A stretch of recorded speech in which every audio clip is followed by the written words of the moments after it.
জীবনে প্রথম এসেছি কক্সবাজার, আমার কাছে অনেক ভালো লাগতেছে। আসলে অসাধারণ অসাধারণ। আজকে ঈদের দ্বিতীয় দিন, আপনি দেখতে পাচ্ছেন আমার মনে হয় লাখ লাখ লোক। কিন্তু আমার সৌভাগ্য যে আমি ঈদের 3 দিন আগে আসছিলাম। তো 3 দিন আগে এসে যে সমুদ্র সৈকতে যে নিরিবিলি পরিবেশটা উপভোগ করছি, এবং আজকে ঈদের পরের দিন আজকের যে লুকারান্ন এটা উপভোগ করছি। ইচ্ছা ছিল যে একটা ঈদ করবো কক্সবাজারে, তো এই বছর এই ইচ্ছাটা পূরণ হয়েছে। আমরা এবার ঈদ করেছি কক্সবাজারে। আসলে কক্সবাজার তো এখানে সমুদ্র সৈকত, হ্যাঁ, বিধায় এখানে সবারই একটু আনন্দ, হ্যাঁ, ফ্যামিলি নিয়ে আসলে বাচ্চারা প্লাস পাশাপাশি আমরা যারা বড় আছি সবাই একটু আনন্দ করা, ছুটির ঈদের ছুটির আনন্দই লাগতেছে মেনলি। জীবনে ফার্স্ট টাইম আসছিলাম, তো একদম অনেক, আমি আগে আসিনি কখনো, লাইফে ফার্স্ট। কাটাচ্ছি পরিবারের সাথে এসে।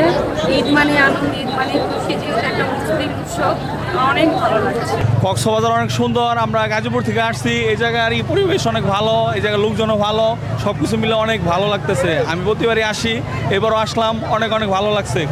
আসলে ঈদের পরে আনন্দটাকে আরও বেশি উপভোগ করার জন্য কক্সবাজার আসা বন্ধু বান্ধব নিয়ে খুবই ভালো লাগছে।